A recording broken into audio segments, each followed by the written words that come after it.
ومرحبا بجمهورية الصومال الديمقراطية رئيسا وحكومة وشعبا التي تؤكد بانضمامها للجامعة ودولها الأعضاء متصلة بالتاريخ العربي الإسلامي وحضارته العالمية.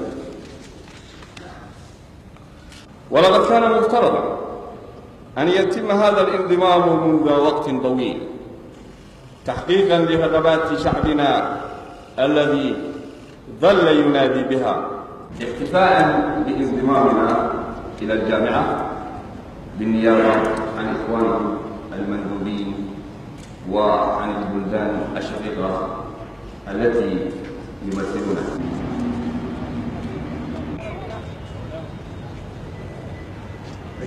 شويش سيب انت الحبل بقى. شويش اوعى ارجع ورا بقى انت خالص.